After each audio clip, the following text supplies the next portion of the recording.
All right, better do better.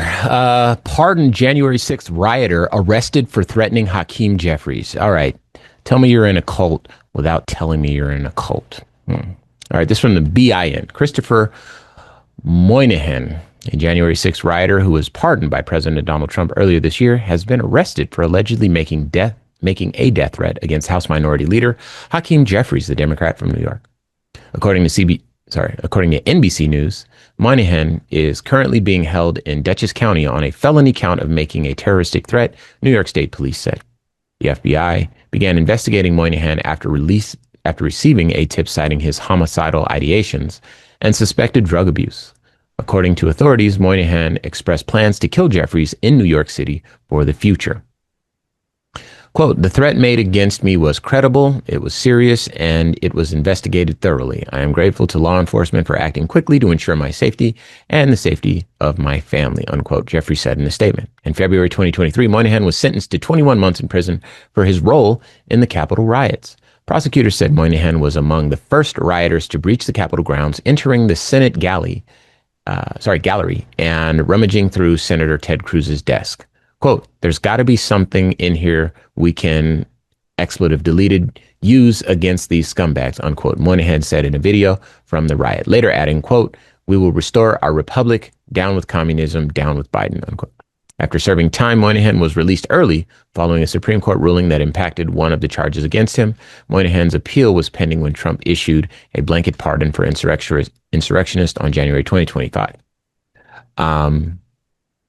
His first day back in office. Moynihan's bail has been set at $10,000 cash or $30,000 bond. His next court appearance is scheduled for Thursday, October 23rd.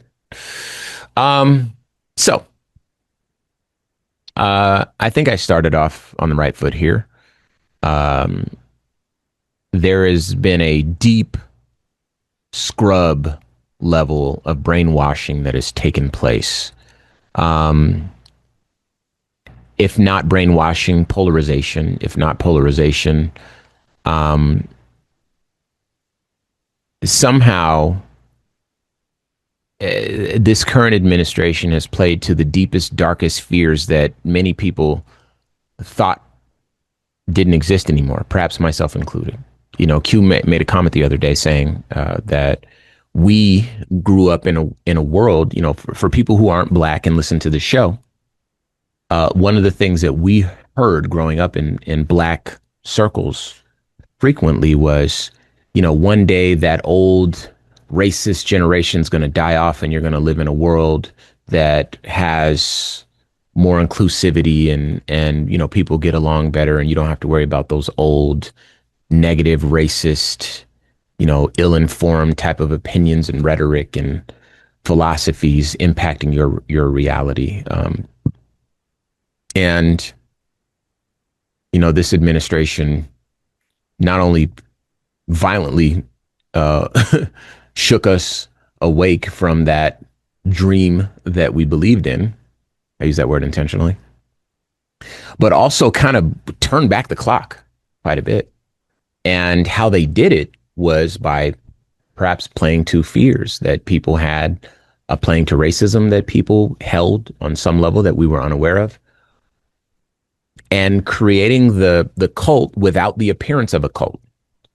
You know, I mean, to those of us who aren't in it, it looks like that. And I know that people go back and forth on whether or not it's an actual cult. I think it checks enough of the boxes to where if I say it, you understand why I'm saying it. So I'm not trying to be dismissive with that, but there's a lot of cult-like qualities in politics in general, especially so in the MAGA movement. I think that's a fair assessment. I think that anybody that wanted to challenge that, you'd have a hard time challenging me because this is something I've had to obsess over. But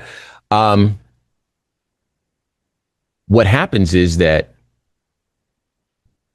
if you have a group of people that are prone to political violence, that are willing to take up arms to attack on your behalf, and then you pardon them and let them back out on the streets without them being rehabilitated, which is what the criminal justice system is supposed to do, without them having any real consequences for their crimes or any accountability, anything like that, there's no reason for them to not go back and do the same thing, especially if you're the person who they believe will protect them and they think they're doing your bidding, right? So I know I didn't leave a lot of time here. It's a little bit short of a segment, but any thoughts you want to share, Q? I think something like 10 people of those given full unconditional pardons post government insurrection, post attacking the government of the United States, post harming police officers, post damaging the Capitol building. At least 10 of them have reoffended. Hmm. At least 10 of them. Yeah.